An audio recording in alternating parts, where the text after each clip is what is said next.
ने उत्तरा के गर्भ की रक्षा की है महाराज, परीक्षित को बचाया। मरने से डर तो सबको लगता है। द्वारकाधीश ने पूछा तुम्हें मरने से डर लगता है? बोले का किसको नहीं लगता, सब मरने से डरते हैं, कोई मरना नहीं चाहता।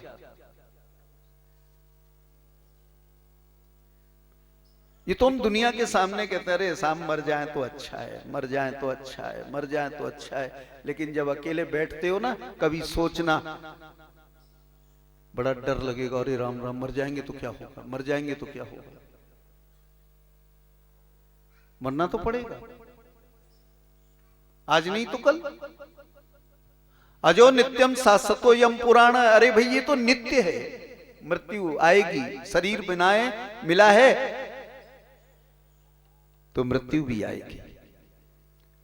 हमारे व्यास जी जिन्होंने ये भागवत लिखी ना, उनके नाना जी,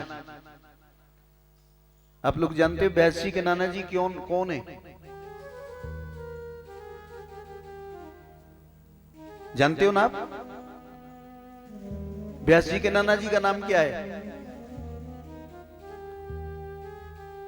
अरे वो मल्लाह,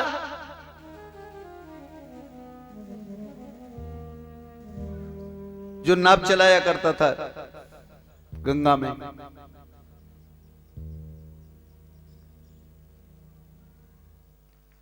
इसलिए व्यास के नाना वही है। एक बार व्यास जी के नाना जी के पास में पहुंच गए थे नारद जी। व्यास जी के नाना जी ने कहा, नारद जी से पूछा, बाबा, बोले मुझे बड़ा डर लगता है। बोले किससे? बोले का मरने से, मैं मरना नहीं चाहता। बोले कोई बात नहीं है, तुम तुम्हारे दोहते को याद करो, वो आ जाएगा, वो तुम्हें मृत्यु के पास नहीं जाने देगा।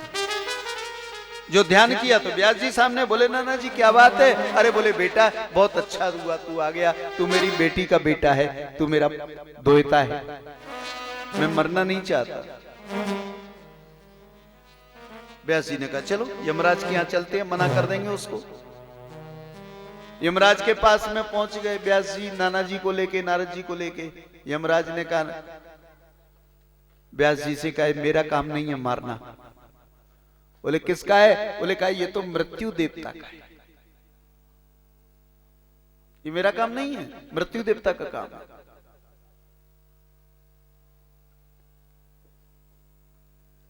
मृत्यु देवता के यहां पहुंच गए, साथ में नारद जी ने यमराज को भी ले लिया। व्यास जी ने कहा आप भी चलिए। नाना जी बोले इसको मत छोड़ देना, नहीं उसके पास पहुंचेंगे वो कहेंगे नहीं नहीं काम तो यमराज का ही है, उन्होंने बहाना बना दिया है, आप उन्हीं के पास जाओ। इसलिए इन दोनों को आमना सामना करा दो ना, क्या बुराई की बात है। ले लिया यमराज को साथ में। मृत्यु देवता ने कहा ये मेरा काम नहीं है। बोले किसका है? बोले विमाता का काम है, ये मेरा काम नहीं है, विमाता का काम है। वै माता जिसको कहते हो ना, जब बच्चा पैदा होता है तो उस बच्चे के लिए छठी पूजन किया जाता है। छठवें दिन छठी माता कहते हो ना, आप क्या कहते हैं? छठी पूजा होती है।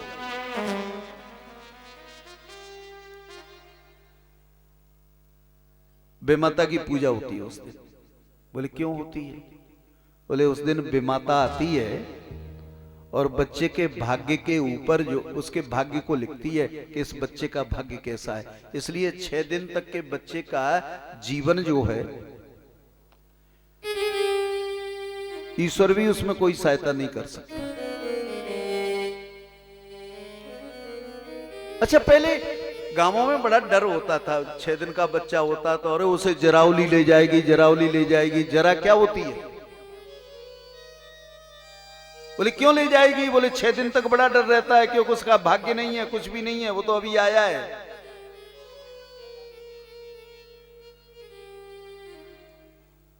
जिस घर में प्रसूति घर होता था उसमें कहीं से कोई हवा भी भीतर नहीं चली जाए, उसको चारों तरफ ऐसा बंद करते थे। बोले क्या हो जाएगा? बोले कहा कहीं जरावली चली गई तो बड़ा मुश्किल कर देगी। 6 दिन तक का बच्चा।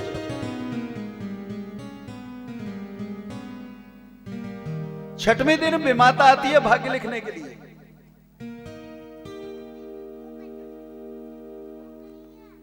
एक बहुत बड़ा धनिक व्यक्ति था, उसके यहाँ कई वर्षों से कोई संतान नहीं थी। उनके घर में एक महात्मा जी हमेशा आते थे, हर साल आते थे। एक दिन उन्होंने प्रार्थना की, महाराज मेरे घर में कोई संतान ही नहीं है। महात्मा जी ने भगवान से प्रार्थना की, बोले कहा बेचारे को एक बेटा तो दे दो कम से कम। भगवान ने एक बेटा दे दिया, और जिस साल वो बेटा हुआ था उन्हीं के सामने हुआ था, महात्मा जी के। महात्मा जी ने देखा, भाई देखो छठवें दिन है आज, बैमाता आएगी इस बच्चे का भाग्य लिखने के लिए। छठवीं रात्रि आई, महात्मा जी ने प्रसूति घर के दरवाजे पर अपना पलंग बिछा लिया, वही खटिया डलवा ली। आज बेमाता आएगी और बेमाता को पकड़ करके पूछना है इसके भाग्य में क्या लिखा है। बैठ गए दरवाजे पर। रात बीतती रही, महात्मा जी को नींद नहीं थी। अभी बेमाता आएगी, बेमाता आएगी, बेमाता आएगी, और बेमाता खड़ी है दरवाजे पर। हे भगवान, इस बाबा जी को नींद भी नहीं आ रही, ये सो भी नहीं रहा, अब इस घर में कैसे प्रवेश करूं। किसी तरह छुपाकर प्रवेश करना चाहती। महात्मा जी ने पकड़ लिया, ठहरो कौन। बेमाता ने कहा मैं बेमाता। बोले मैं इसीलिए तो बैठा हूं, मुझे बता के जा इसके भाग्य में क्या लिखा है। बोले मेरे हाथ में तो कोरा कागज है,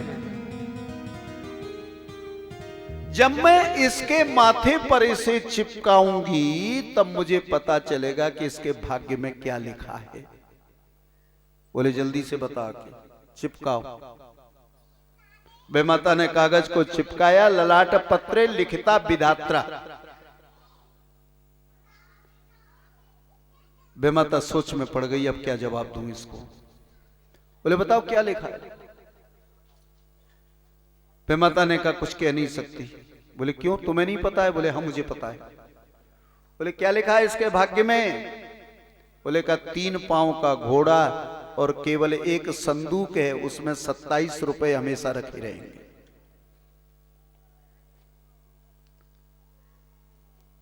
महात्मा जी ने कहा ऐसा कैसे हो सकता है, इसके पास बाप के पास तो इतना संपत्ति है कि इसके बाद भी इसकी कितनी पीढ़ियां आ जाएं वो भी खाती रहेंगी, और महात्मा जी कह रहे हैं केवल 3 पांव का घोड़ा और 27 रुपया।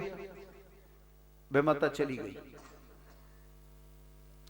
उस दिन के बाद महात्मा जी लौट करके नहीं आए। जिनका बेटा था वो तो चले गए, बेटा रह गया, उसकी मां रह गई थी, दुनिया भर की संपत्ति थी। लोगों ने अड़ोस पड़ोस इधर उधर से उस पर कब्जा कर लिया, अधिकार कर लिया, सबरी संपत्ति को छीन लिया। एक दिन मां बेटे की हालत ऐसी हो गई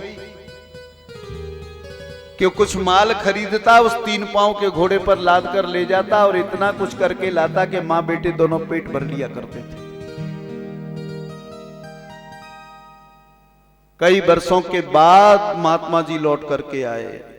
मां बेटे ने बड़ा स्वागत किया। मां ने कहा ये तुम्हारे पिता के गुरु हैं, ये तुम्हारे पिता के गुरु हैं।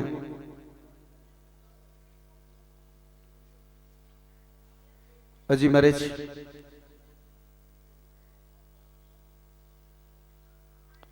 बेटे ने बड़ा स्वागत किया। बाबा जी ने बुलाया, बेटा मेरे पास आओ, बैठो। बैठने के बाद में कहो बेटा कैसा चल रहा है। बस गुरुजी बहुत अच्छा चल रहा है। बोले तो तेरे पास 3 पांव का घोड़ा तो है ना। बोले हाँ है। बोले तेरे पास तेरी संदूकची में 27 रुपया रखा होगा। अब तो अचंभे में पड़ गया, ये कैसे जानते हैं कि मेरे पास 27 ही रुपया रहता है हमेशा। बोले हाँ बाबा जी 27 रुपया है। बोले तू मेरी बात मानेगा। बोले हाँ। बोले तो एक काम कर, अपने 3 पांव के घोड़े को जाके बाजार में बेच दे, और उसमें वो 27 रुपए मिला, और उससे खाने पीने का सामान खरीद के ला, और दरवाजे पर रसोई बनवा करके जितने लोग आए जाएं, जो भी आए सबको भोजन करा, सबको खिला। बेटा अपना मुंह झुका के चला आया। मैया ने पूछा बेटा क्या कहा गुरुजी ने। बोले मैया अब क्या बताऊं। बोले बता तो सही। बोले वो कह रहे हैं घोड़े को बेच दो और 27 रुपए मिला के बाजार से खाने पीने का सामान लाओ और दुनिया के लोगों को खिलाओ। अब जब 27 रुपया चला जाएगा, 3 पांव का घोड़ा चला जाएगा, तो हमको तो भूखों मरना पड़ेगा। मां भी विचार में पड़ गई। बोले बेटा एक काम कर, गुरु की बात है मान ले, तेरे पिता के गुरु हैं, कर दे ऐसा काम। कर दिया, नहीं माने। दिन भर लोगों को खिलाया। शाम का समय हुआ, रात को सो गए। सवेरे जब उठता था तो समय से उठता था, पहले घोड़े को सानी खिलाता था और उसके बाद में उसके ऊपर अपना सब सामान लाद के जाता था। दोपहर तक जो भी मिलता लेके आ जाता। लेकिन अब तो घोड़ा था नहीं, जो उठा उठने के बाद उसका नियम था, जो उठा तो घोड़े के गुड़साल की ओर पैर जाने लगे। एकदम से ध्यान आया, अरे नहीं, घोड़ा तो मैंने बेच दिया। लेकिन जैसे ही वापस लौटा तो गुड़साल से आवाज आई घोड़े की, तो दौड़ करके पहुंचा तो वो घोड़ा बंधा हुआ है। जाके देखा 27 रुपया संदूक में रखा है। सवेरे उठ के तो बाबा जी बोले हाँ। बोले घोड़ा आ गया? बोले हाँ बाबा, आपको कैसे पता है? आ गया। बोले रुपया भी आ गया 27? बोले आ गया। बोले अब क्या करूं? बोले जा बाजार में बेच दे और खूब खिला। अब तो रोज का नियम बन गया। महीनों बीत गए। एक दिन सोचा बाबा जी ने कि जरा बेमाता का हालचाल तो पूछ लूं कैसा है। बेमाता आई रात को 12 बजे के 1 बजे के बाद में 3 पांव के घोड़े को लेके आ रही है। घोड़े को घुड़साल में बांधा और उसकी संदूकची में 27 रुपए रखने जा रही है। तो महात्मा जी ने पकड़ लिया। बोले कहो बेमाता जी क्या हाल चाल है? तो जो बाबा जी को देखा बोले बाबा मेरे से कभी बात मत करना। अरे बोले बताओ तो सही तुम्हारे क्या हाल चाल हैं? बोले हाल चाल क्या है, मैंने तुम्हें इसका भाग्य बता दिया और तुमने मेरे लिए एक नया काम लगा दिया। अब रोज घोड़े को भी लाना पड़ता है और 27 रुपए इसके घर में रखने आना पड़ता है, क्योंकि इसके भाग्य में 27 रुपए और 3 पांव का घोड़ा मैंने ही तो लिखा है। तो बोले कोई बात नहीं है, आप अपना काम करो, वो अपना काम कर रहा है। बोले ये कोई कैसे काम चलेगा, रोजाना का एक ही काम? तो बोले बताओ इसके भाग्य में कितना जीवन है इसका शेष है। घोड़े की कीमत और 27 रुपए मिला करके इसके पूरे जीवन की कीमत एक साथ तो इसके घर में भर दी। सवेरे उठा तो दुनिया भर का इतना धन पड़ा था कि बालक घबरा गया, बाबा जी के पास गया। बाबा ये हालत हो रही है। बोले कहा अब क्या करूं? बोलो अब कितना पुण्य करना है, कितना दान करना है? बोले कहा 1 पैसे का नहीं। बोले जब मेरे पास कुछ नहीं था तब तो करो, और जब इतनी संपत्ति आ गई है, बोले कहा इसे संभाल के रख, ये तेरी जिंदगी भर की कीमत है। अगर इसको जल्दी खत्म कर देगा ना तो फिर जीना मुश्किल हो जाएगा। ललाट पत्रे लिखिता विधात्रा, जो विधाता ने लिखा है ना उसको स्वीकार करना चाहिए। बेमाता के घर में जब पहुंचे व्यास जी के नाना जी, यमराज, मृत्यु देवता नारद जी, सो बेमाता ने देखा तो जोर जोर से हंसना शुरू किया। व्यास जी भी हंस रहे हैं। बेमाता ने पूछा आप क्यों हंस रहे हो? व्यास जी ने कहा जिस बात पर आपको हंसी आ रही है। बेमाता ने कहा अच्छा मेरे घर में क्यों आए? बोले कहा हम इसलिए आए हैं, ये हमारे नाना जी हैं। बोले अच्छा मैं जानती हूं आपके नाना जी को। बोले कहा मेरे नाना जी मरना नहीं चाहते, मैं आपसे एक ही प्रार्थना करूंगी, ये मरे नहीं। मैं एक प्रार्थना करने आया हूं, इसको मृत्यु मत देना। बोले व्यास जी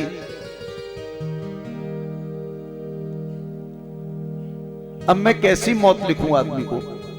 मैंने लिखा था कि जब तक तुम्हारे नाना जी तुमको, नारद जी को, यमराज और मृत्यु देवता को लेकर के मेरे घर में नहीं आ जाएंगे तब तक तुम्हारे नाना जी की मृत्यु नहीं होगी। अब मैं कुछ नहीं कर सकती, तुम्हारे नाना जी को तो मरना ही पड़ेगा। सो व्यास जी के नाना जी जो थे ना बेमाता के घर में ही मर गए। मृत्यु निश्चित है, हम मृत्यु से बच नहीं सकते। उत्तरा ने कहा मुझे मरने से डर नहीं लगता, मैं मर करके भी इस बच्चे की रक्षा करना चाहती हूं। भगवान ने परीक्षित की रक्षा की है।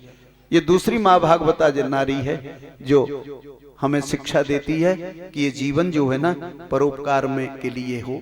परोपकार हम इससे जितना कर सकते हो हमें करना चाहिए। अगर उस परोपकार में हमारा प्राणांत भी हो जाए तो कभी उसका कोई पश्चाताप न करे। मेरे पास सूचना आ गई है कि 3 बज गए हैं, विश्राम कर लीजिए। नमः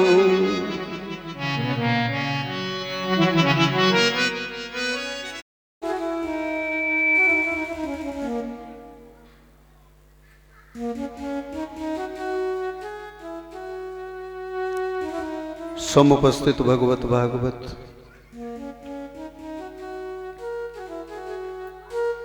भगवत कथा रस रसिक महानुभाव, आइए हम प्रसंग से जुड़ते हैं।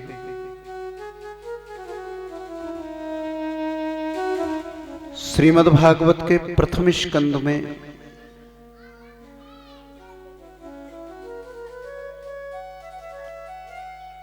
तीन भागवता महानारियों की बात कर रही हैं।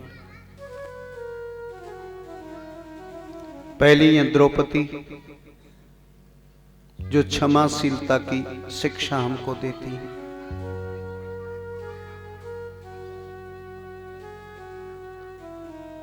दूसरी है उत्तरा, जो अपना प्राण देकर के भी एक भागवत की रक्षा करना चाहती है। परोपकार के लिए वो अपने जीवन का प्राणांत करने के लिए भी तैयार है।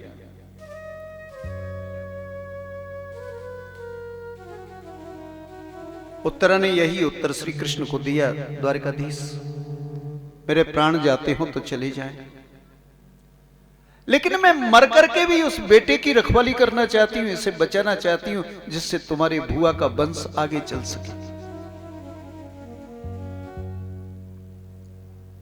और तीसरी मां भागवता नारी, जो इन दोनों की सास है, एक की सास है, दूसरे की दादी सास है।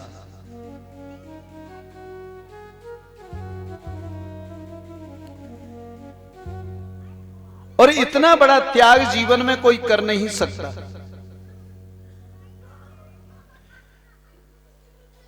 जितने बड़े त्याग का स्वरूप हमारे सामने पांडवों की माता कुंती ने रखा है।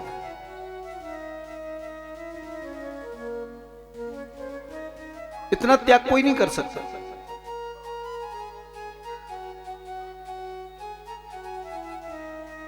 द्वारिकाधीश श्री कृष्ण द्वारिका के लिए प्रस्थान करने से पहले अपनी भुआ कुंती से मिलने जाते हैं।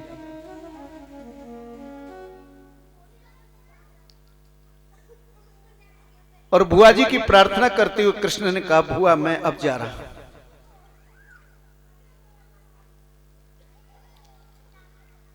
आप मुझे आज्ञा दें, मैं द्वारिका के लिए प्रस्थान कर रहा हूं। आपको और क्या चाहिए?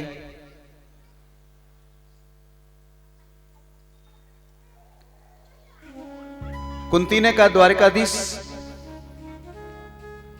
मैं जो मांगूंगी वो आप मुझे दे नहीं सकोगे।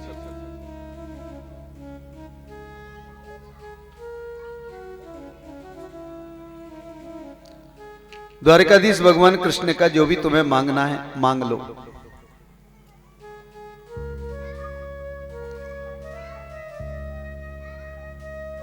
कुंती ने कहा, मैं समझती हूं ना कि तुमने समस्त सुख मुझको दे दी,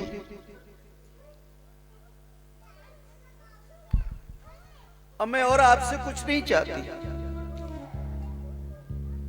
अब मुझे प्रतीत हो गया ना कि आपने समस्त सुख मुझे दे दिए। अब ऐसा लगता है कि अब दोबारा कभी आप मुझे आकर के दर्शन नहीं दोगे।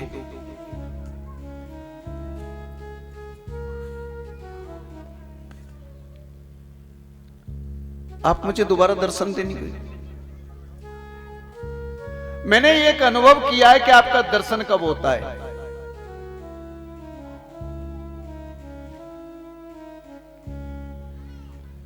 जब जब जीव के जीवन में आपत्तियां आती हैं, विपत्तियां आती हैं, संकट आते हैं, क्लेश आते हैं, और जब वो जीव आपको प्रार्थना करता है ना, तो आप बड़ी जल्दी से दर्शन देने आ जाते हैं।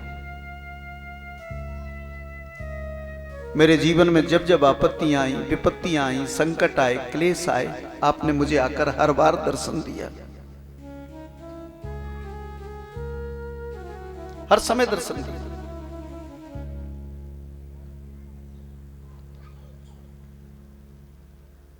कृष्णाय वासुदेवाय देवकी नंदनाय च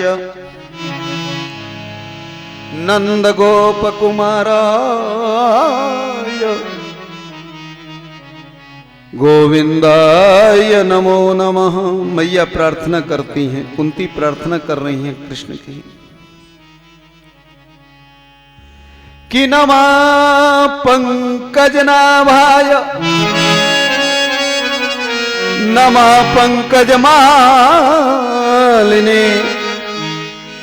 नमा पंकजनेत्राय नमस्ते पंकजांग्रे।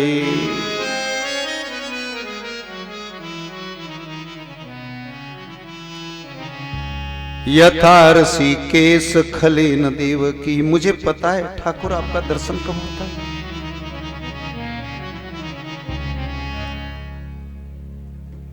जब दुष्टों ने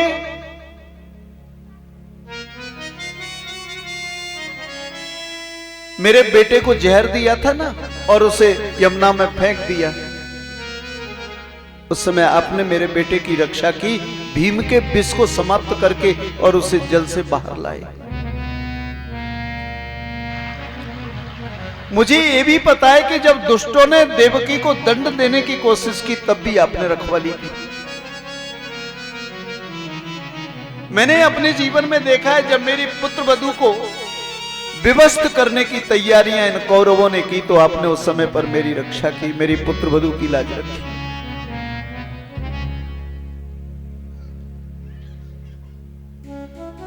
इसलिए मैं आपसे एक बात मांग रही हूं, आप मुझे दे देना।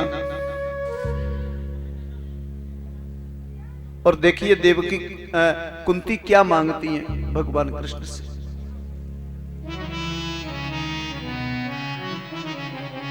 विपदा संतु में सस्वत तत्र तत्र जगत गुरु भवतो दर्शनम यत्स्यात् पुनर्भव दर्शनम।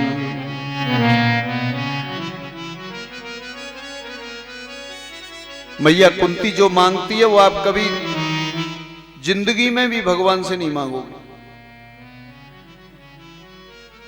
आप लोग भगवान के मंदिर में दर्शन करने जाते हो,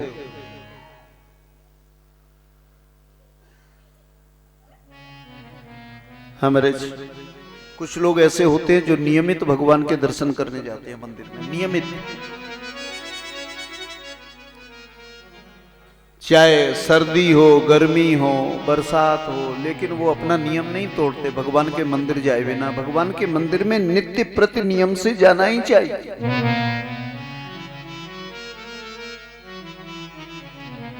आप लोग भगवान के मंदिर में जाते हो तो क्या मांगते हो?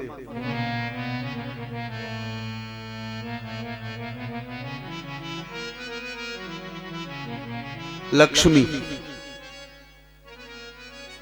आप कभी भगवान से मांगते हो कि भगवान मुझको दुख दे दो? है कोई व्यक्ति ऐसा जो भगवान से कहता हो मुझे भगवान दुख दे दो, दुख दे दो, दुख दे दो? भगवान पूछते क्या चाहिए? बोले का लक्ष्मी।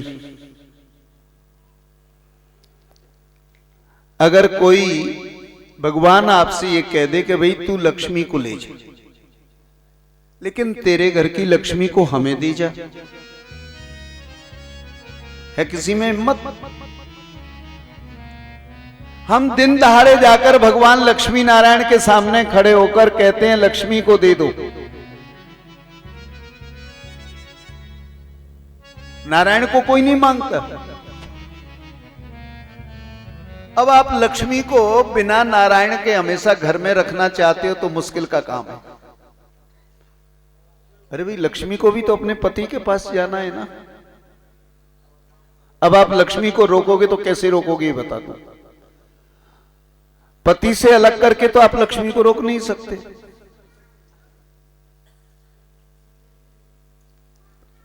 अगर आप लक्ष्मी नारायण से कहें कि हे नारायण आप मेरे घर में विराजो, अगर नारायण को घर में बिठाओगे तो महाराज लक्ष्मी को तो दौड़ के आना ही पड़ेगा। बोले क्यों आएगी? क्योंकि लक्ष्मी उनकी पत्नी है। पर एक बड़ी विडंबना है, ये लक्ष्मी भी एक नारायण के घर में ही नहीं रहती। इनके यहां भी चाहे वो पापी हो, चाहे अन्यायी हो, चाहे कैसा भी हो, धर्मात्मा हो, पुण्यात्मा हो, ये सबके ही घर में जाके रहती है।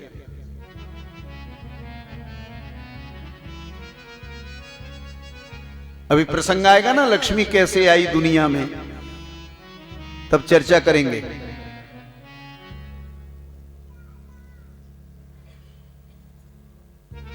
जब 3 तारीख को कथा करेंगे तो आपको पता चलेगा लक्ष्मी का जन्म कैसे हुआ, नारायण की पत्नी कैसे बनी लक्ष्मी।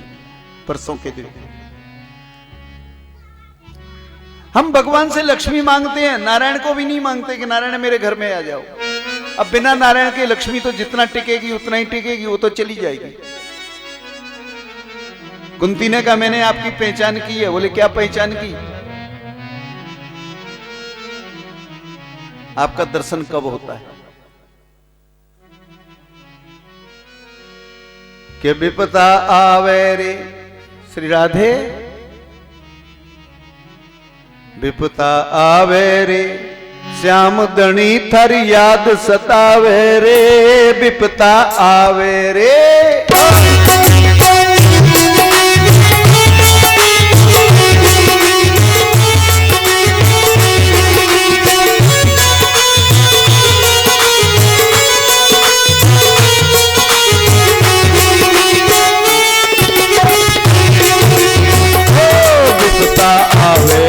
कन्हैया थारी याद सतावे रे, विपता आवे रे। ओ विपता आवे रे कन्हैया थारी याद सतावे रे, विपता आवे।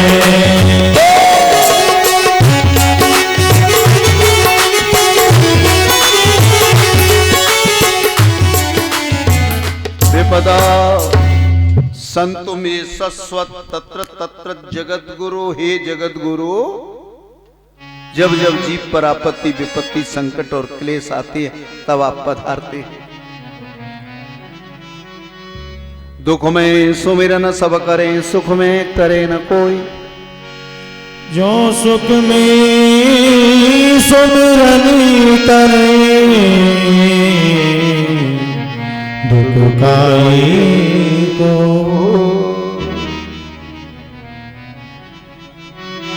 आप भगवान से कभी विपत्ति नहीं मांग सकते, लेकिन कुंती ने भगवान से विपत्ति मांगी। कन्हैया मुझे पता है, अब इस समय मैं जान गई हूं कि आपने मुझे सब तरह से सुखी बना दिया, अब आपका दर्शन नहीं होगा, इसलिए मैं वो मांग रही हूं यत् स्याद पुनर्भव दर्शनम, आपका दोबारा दर्शन हो जाए।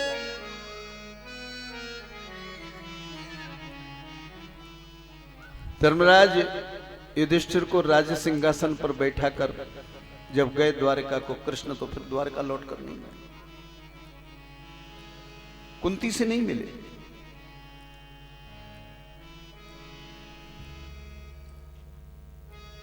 सभी पांडवों को साथ में लेकर, ये त्याग की प्रतिमूर्ति है मां कुंती। मुझे जीवन में कुछ नहीं चाहिए, मुझे केवल श्याम चाहिए। सुख भी मुझे प्यारे हैं, दुख भी मुझे प्यारे हैं। मैं कैसी कहूँ भगवान, दोनों ही तुम्हारे। मैं कैसी कहूँ भगवान, दोनों ही तुम्हारे हैं, दोनों ही तुम्हारे हैं।